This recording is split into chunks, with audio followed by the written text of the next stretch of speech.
So here's an age-old question. Rosewood? Maple? How much difference, or what difference, does it actually make to you when you play your guitar? I'm going to give you my thoughts on it in today's video. So the idea for this video kind of came up because, of course, I had both silver skies. I got the American one up there with the Rosewood fretboard, and I've got the SE version here with the maple fretboard. And when this guitar came out, it was like, everybody wanted one with a maple fretboard. And I got the guitar and I didn't really like it. And I ended up ordering another American one with the Rosewood fretboard. And you might say, well, obviously, because they're not the same guitar. Half people will say, well, they're exactly the same, they sound the same. I disagree. They're completely different quality levels, completely different everything. That guitar is amazing. This guitar is great too. I just never really bonded with it.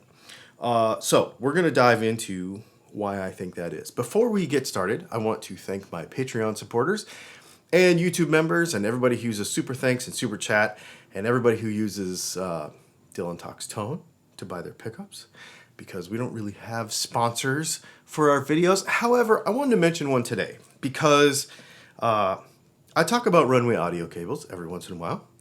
I really like them. They're my favorite guitar cable ever. And this particular one is new, and it is the Runway Audio Silent. So you can plug it into your guitar hot, and it does not make a popping sound. And these are new at Runway Audio. They've got their version of them now, and they are phenomenal. He did send me this, so thank you, Austin at Runway Audio. You can use code Dylan Talks Tone in the little discount code place at runwayaudio.com, and you can get 10% off whatever you order there. They have patch cables, they have all that kind of stuff. So this isn't not a sponsored video, but he did send me this cable because he wanted to show it to me, and I love them, and I think Austin's a great guy, so please go support them, and you'll get a little discount.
Okay, so you just heard a bunch of guitars.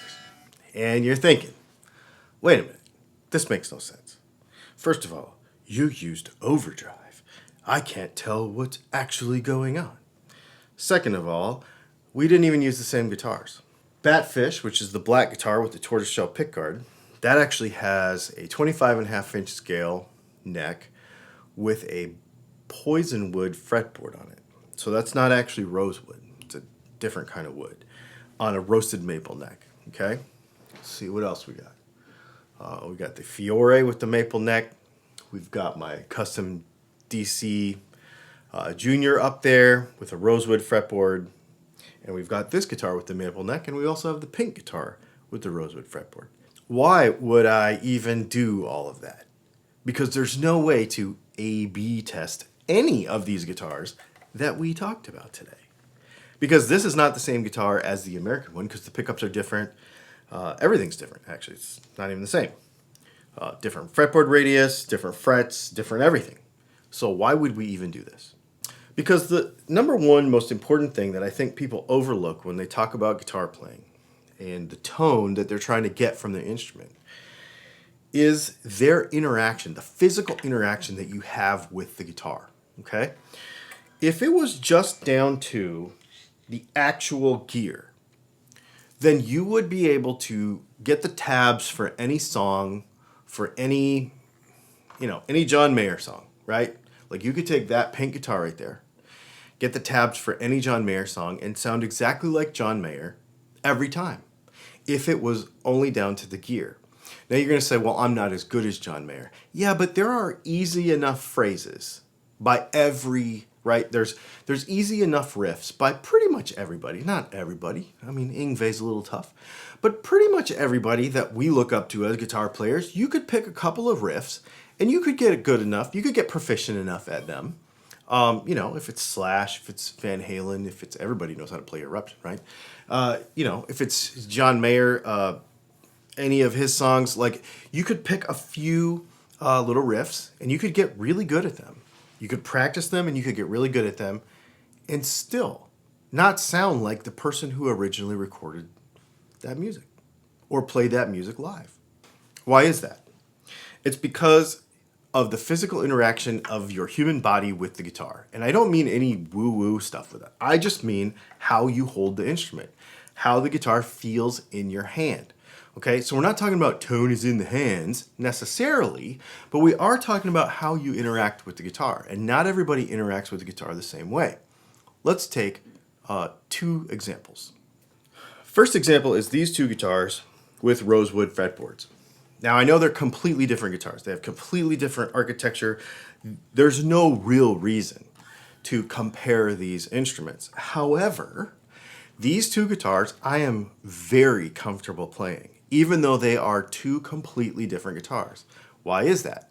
It's because my physical interaction with the guitar, I like how they feel in my hands. I like, we'll get into the differences that can happen in a few minutes. But these two guitars, I really like how they feel.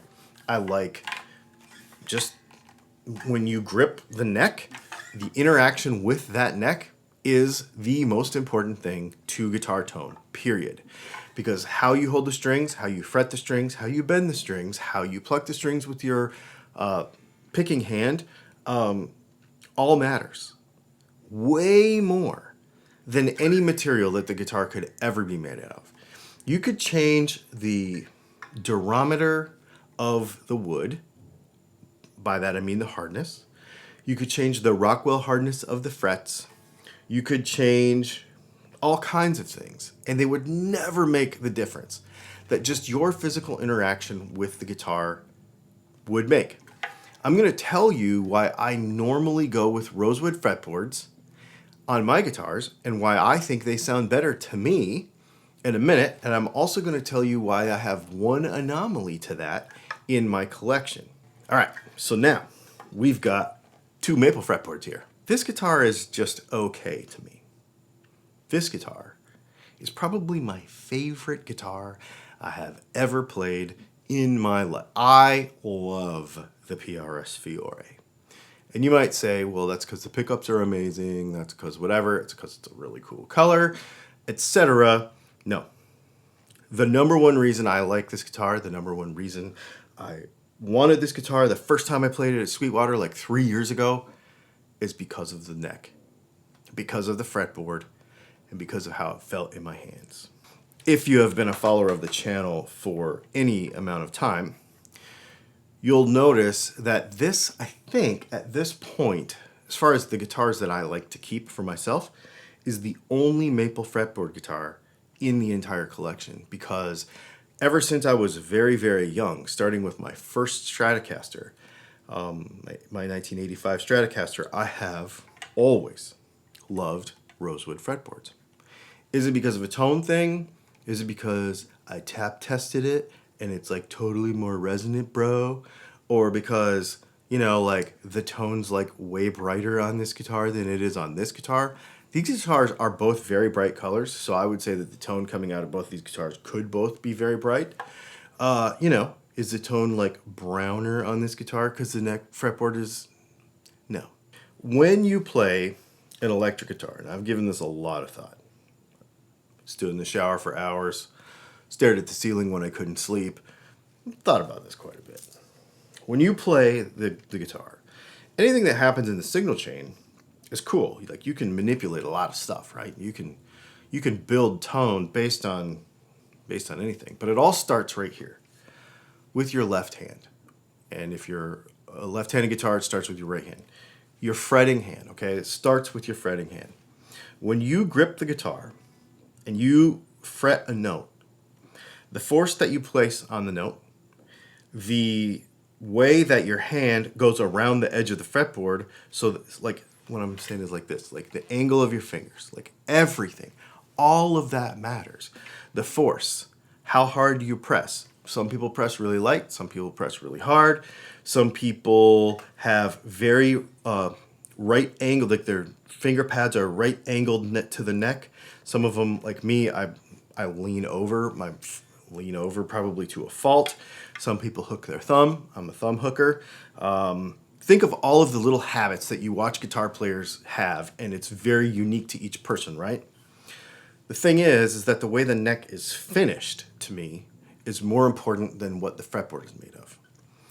The way the fretboard is finished on the edge is more important to me than what the fretboard is made of. Is it a little rounder? Does it have a hard edge on it? Has it been rolled a little bit? Unless it's like a Les Paul, then it's got a binding and it's made different and you hold the guitar differently all of a sudden. The way the edge of the fretboard is, the size of the frets, because the frets hold the string off of the fretboard a particular distance. So if you have big frets, they can be further away. That changes the angle that you have to approach the fretboard. The radius, all those things matter way more than the material that it's made out of. But what I've found mostly in my time of having dozens and hundreds of guitars is this. Less expensive guitars, in my experience, and you may have felt something different, have harder edges and have less finish.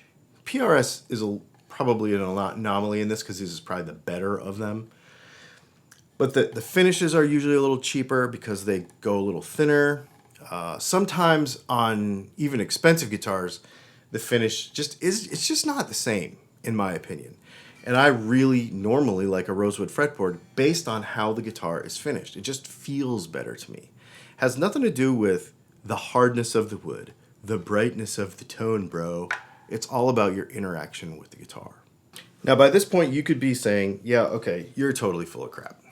Because I thought I was going to watch this video and you were going to do a side-by-side comparison of two identical things and give me some A/B test and blah, blah, blah. No, that was never the intention. The intention was to think about how you interact with the instrument. How your fret ends are finished. Like on this guitar, it's got like hemispherical fret ends with blind fret slots.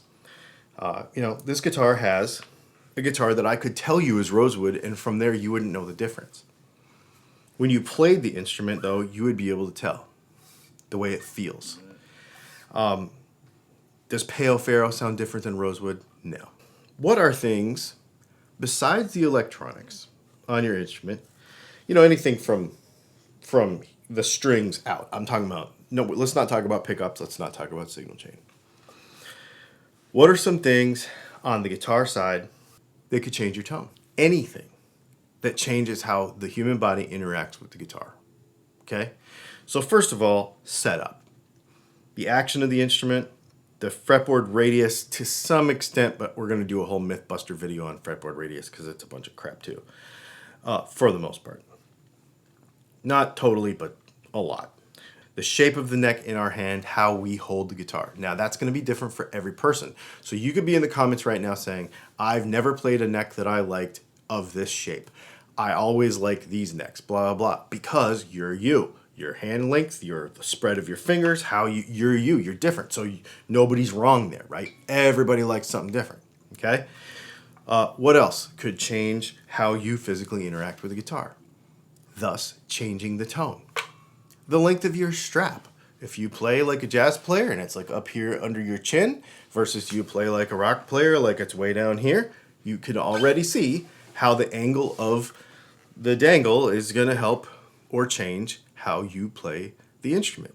It's going to change how you sound, how you hold your pick, the thickness of your pick, the jewelry that you wear, the clothes that you wear. Everything that physically changes the interaction between you and the guitar is going to change the tone of the instrument to some extent. Far more than what the fretboard is made of. So here's what I want to know from you. Get in the comments and give me your personal experience. This has nothing to do with anybody else. Give me your personal experience of the thing that made the biggest difference to your playing and your sound that had nothing to do with signal chain, okay? When you decided to go with a particular string weight, if you decided to go with a different scale length, if you decided to, I really like a particular fret size, I like a particular neck profile, I like a particular fretboard, it doesn't matter. The thing... we're not talking about signal, we're not talking about what we hear, we're talking about the interaction between us and the instrument. What is the thing that made the biggest difference to you? And if you're a new player and haven't figured that out yet, just let us know your initial thoughts. It's fun to know when you're a beginner guitar player too, what matters to you right now. And remember that because it might change with time, right? We are always learning. So, let me know that in the comments. I'm very interested to hear that. Thanks for hanging out. We just got back from Vegas. We're making a bunch of pickups. We're catching up on some stuff. We're making some videos. We're doing some things. You heard some of my pickups in this video. Hopefully you like those. You can go to Dylan Talks Tone and you can buy some. Don't forget, silent cables at Runway Audio. We'll see you in the next video. Oh yeah, like, subscribe, share, all that kind of stuff. Trying to get to 100,000. Pretty close. Do me a favor and hit the subscribe button. We'll see you.